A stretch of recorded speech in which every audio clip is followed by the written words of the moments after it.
Initiative phare de conservation et de développement durable, le couloir vert Kivu-Kinshasa CVKK a été conçu pour protéger les forêts tropicales, la biodiversité, les tourbières ainsi que les moyens de subsistance des peuples autochtones et des communautés locales. Et pourtant, selon une analyse spatiale réalisée en 2025, 72% du couloir vert Kivu-Kinshasa chevauche des blocs pétroliers. C'est ce que renseigne également l'alerte lancée par Greenpeace Afrique le lundi 27 juillet 2026 à travers une note d'orientation à l'issue d'une conférence de presse animée à son siège d'Ngalema. À en croire l'organisation, les nouvelles conclusions présentées dans cette note d'orientation montrent également que 23% du CVKK est couvert par des concessions minières existantes, renforçant les inquiétudes quant aux impacts cumulés des industries extractives sur les forêts, la biodiversité et les territoires traditionnels des communautés, tout en compromettant les objectifs de conservation de cette aire protégée exceptionnelle. Pour Greenpeace Afrique, ces chiffres démontrent qu'il devient impossible de présenter le CVKK comme un modèle mondial de conservation tout en poursuivant simultanément l'expansion des industries extractives dans les mêmes espaces, souligne Bonaventure Bondo, chargé des campagnes forêt bassin du Congo chez Greenpeace Afrique. Nous avons lancé une analyse sur les menaces des activités extractives au sein du couloir vert. Comme vous le savez, cette initiative est portée par le gouvernement congolais avec les hauts leaderships du président de la République. C'est une initiative qui est très capitale parce qu'à travers cette initiative, le pays compte justement réaffirmer son rôle en tant que pays solution et aussi leader dans la lutte contre le changement climatique au niveau mondial. Donc dans notre analyse, nous avons justement relevé quelques contradictions avec les ambitions du couloir vert et certaines politiques ou certaines réalités au niveau local, notamment en ce qui concerne les menaces des activités extractives.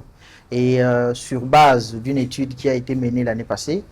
qui a pu relever que 72% de la superficie du couloir était en superposition avec le bloc pétrolier qui était annoncé. Et nous avons ajouté une autre étude qui a relevé que 23% de la superficie du couloir est aujourd'hui sous menace des activités liées aux concessions minières. Alors là, on parle de concessions actives et inactives parce qu'on n'a pas eu assez de données au niveau du cadastre minier. Selon les analyses de Greenpeace, cette situation met également en évidence plusieurs contradictions de gouvernance, notamment la coexistence du décret créant les CVKK avec les cycles d'attribution de 55 nouveaux blocs pétroliers, ainsi que des insuffisances concernant la protection effective des droits des peuples autochtones et des communautés locales dans la gouvernance du couloir. Le décret de la Première ministre portant création du couloir vert a été assez clair à l'article 4. Le couloir vert n'annule pas les droits préexistants. Ça, c'est clair, c'est défini dans le décret. Mais ce même décret aussi demande à ce que tous les projets préexistants puissent adhérer à un certain bon nombre de critères pour que ça soit axé sur les principes du développement durable et aussi les principes de l'économie verte, pour que les considérations des communautés locales et des autochtones soient prises en compte. Donc, à travers la démarche de la liste d'exclusion d'investissement ou les critères, c'est là où on saura que voilà, tel projet qui a été là n'est pas encore compatible ou ne répond pas aux exigences du couloir vert et on doit procéder à l'annulation. C'est l'article 4 du décret,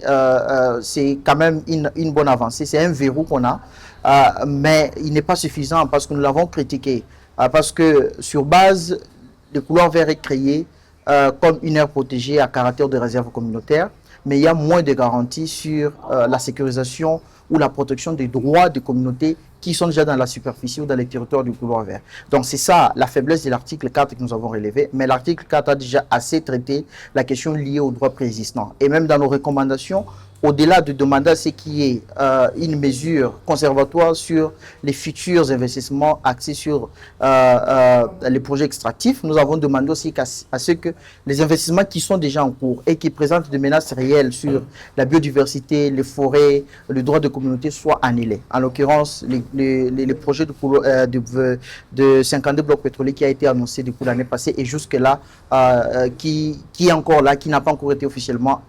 aligné, même si officieusement, le gouvernement a un peu de recul. Occasion pour Greenpeace Afrique de formuler des recommandations à l'endroit du gouvernement de la République pour sauver cette aire protégée exceptionnelle à vocation des réserves communautaires. L'objectif de notre appel est de demander au gouvernement congolais de veiller à ce que cette initiative soit réellement une initiative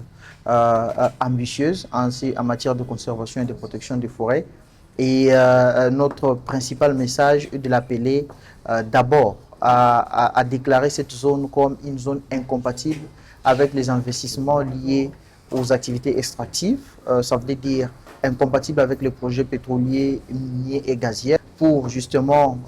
rester dans le même objectif de conservation et faire en sorte que ce couloir puisse réellement répondre à ces objectifs. Le deuxième appel est de déclarer un moratoire sur le nouveau projet pétrolier, gazier et minier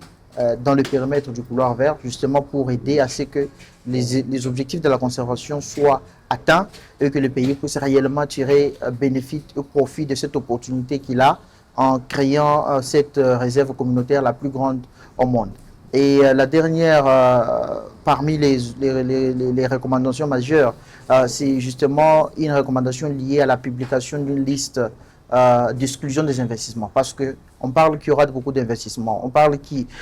y aura beaucoup de projets qui vont être opérationnels dans ces couloirs pour à la fois aider les communautés à créer de l'emploi, aider les communautés à améliorer leurs conditions de vie. Mais bien, nous voulons que le gouvernement puisse publiquement publier une liste d'exclusion pour qu'on sache quels sont les investissements qui peuvent être acceptables et compatibles avec le couloir et quels sont les investissements qui ne peuvent pas être compatibles avec le couloir. Il faut qu'il y ait une liste de critères que le public peut connaître, comme ça on pourrait être à mesure d'aider dans le monitoring de tout ce qui sera en train d'être fait. Parce que s'il n'y a pas